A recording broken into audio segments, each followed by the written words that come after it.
Hey guys, and welcome to part 4 of the BAJA SCOOT build. So today we're going to be kind of sorting out this rat's nest of wires up here, and same thing in the back. We got all these taillight wires that need to get kind of buttoned up and organized. We're going to have to figure out how to get battery power to the switch up here for the headlights, because I cannot run this big headlight on here on just the stator.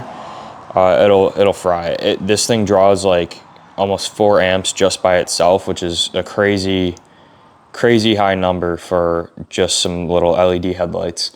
This thing is pretty bright though, and I'm excited to try it out at night.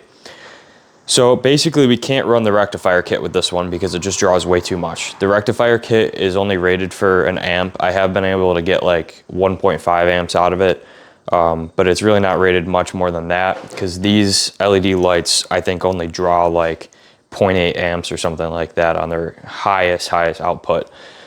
So we're gonna have to take power from the ignition here and wire it into our switch that comes up here, so both high and low have battery operated power. And then we're also gonna be throwing on my next version of the wheelie light. So this is going to be the 12 o'clock Shadow XL. So it's just a little bit of a wider beam. Basically looks really similar to this one, except the beam is twice as wide and it's just a little longer too. So it's all gonna, my wheelie light install video, basically gonna be exactly the same as that. The only difference with the BAJA build is I'm just gonna have a little bit different wiring harness, but that's not gonna be on the final version of the XL wheelie light. That harness will be the same as the install that I did on this one. All right, so before I start this video, I just wanna say I'm not gonna be going into super deep detail with what I'm doing for all this, because I don't think this is something that everybody's gonna be doing to their Zuma. This is kind of a more rare case situation for the lighting setup that I have.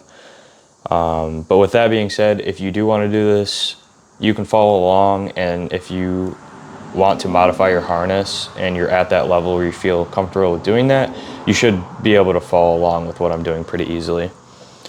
So first thing we're going to do is pop this plug off, because this is, if you ever want to add any external power to your bike or anything like that, or like any external lighting or anything that needs 12 volts basically, and you don't want to kill your battery, you're going to use this plug, and you're going to use the black and the brown wire. What those two wires are is the ignition power, so it'll give you keyed 12 volts, so it's only going to supply power when the key is on. That way you don't kill your battery. So this is what I use when I want to jump off for anything.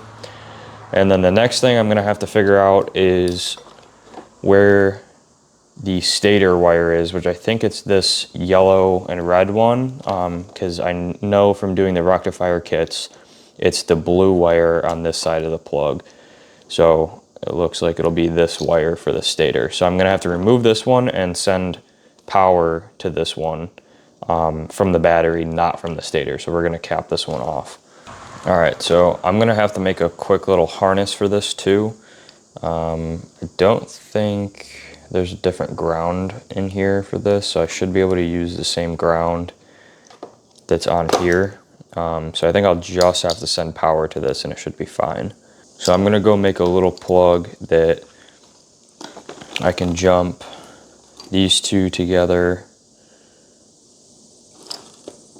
and have power for the wheelie light too, because that's the other thing I'm gonna need 12 volts for on a switch.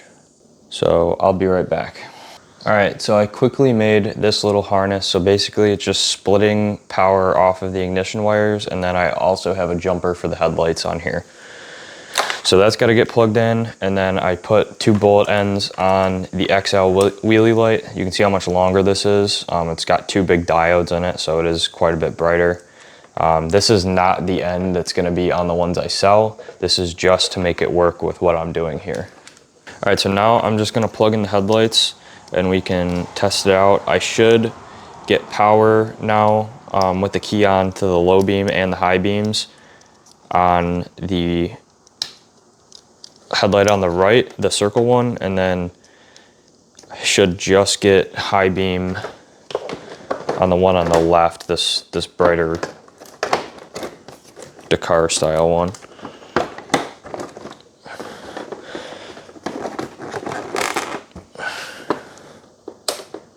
All right, so that's high beam and that's low beam. So it works.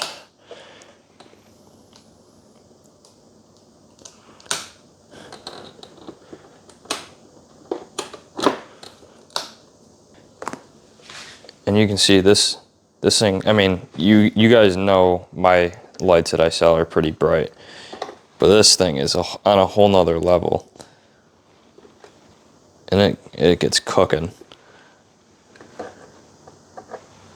So you can, oh yeah, once I line the beam up there, you can see they're pretty close. But this definitely, like, you can see that that's more of a flood, because like depending on where I have the camera, you see the diodes, but this is just a constant blinding light the whole time. So that's how you can really see visually the difference between a flood and a projector beam. These have more of what I would consider a LED projector in them, where it really is a narrow beam. So yeah, it seems like it works pretty good. Horn still works. Both turn signals still work. So yeah, I think that's pretty good. So like I said, I'm not going to be making anything like that. This is more of just a, if you want to try it yourself type of thing. But if you didn't want to go with the rectifier kit, this is definitely a good option for having your lights on steadily without the flickering.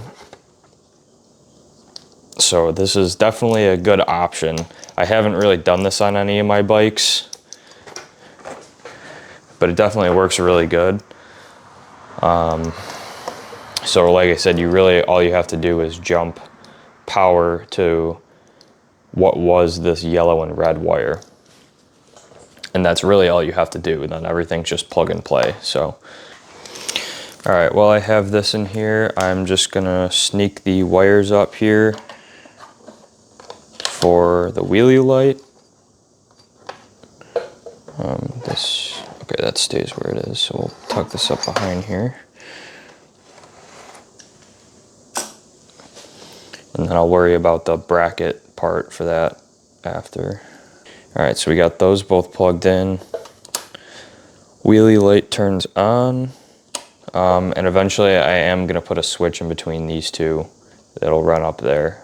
But for right now, we're just gonna leave that as is. These two wires, if you're not sure what they're for, you would have seen in my last few videos, these are for an indicator light for the high beam. So I'm gonna send these up to a small little mini, like micro cluster, and it just basically has my turn signals, my turn signal indicator, my high beam indicator, my gas light, and a switch for the wheelie light. So that's what these are for. They're for the blue LED for the high beam indicator. So since these are the KYB shocks, I don't need that little spacer in there for this, but the kit will still come with it for the XL. Now I'm basically going to try to put this as low as I can. I'm not going to go all the way because I don't want to cover up my KYB sticker. And then kind of just make sure I have it nice and straight.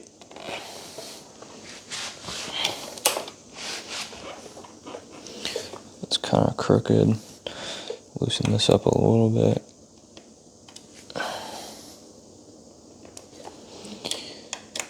Wow, I think it's nice and tight once you clamp that down. So quick comparison between the XL and the normal wheelie light.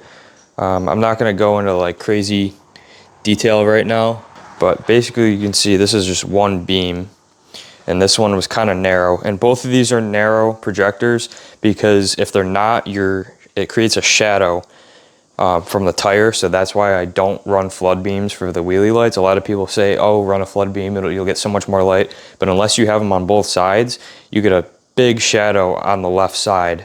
So that is why I run narrow. But this one you can kind of see There's actually two projectors in there. So there's one here and one there. And this is a much brighter light. It doesn't come across that much on camera. But this one is twice as wide. It doesn't look like it right here because this is so narrow. My turn signals were going, so it was making it dim. But this thing is a lot wider once you actually pop the front wheel up. I'm gonna try this out and see how this holds up, and if it does good, then we'll be selling these too. All right, so now I'm just gonna throw some zip ties on the forks right here. Kind of wrap this around just so it's not super in the way.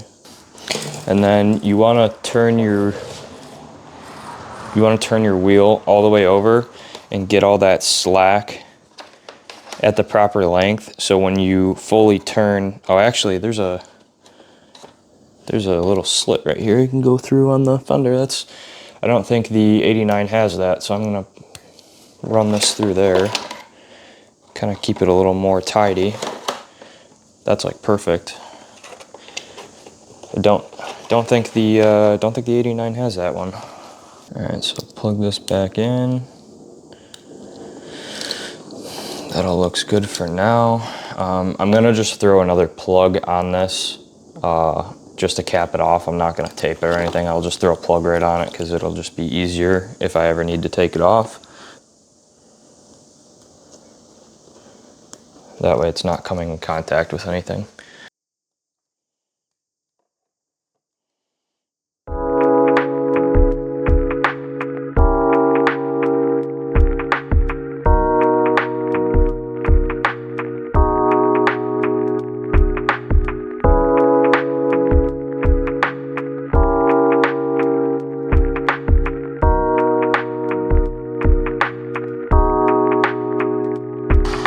Alright, now we finally got some panels on here.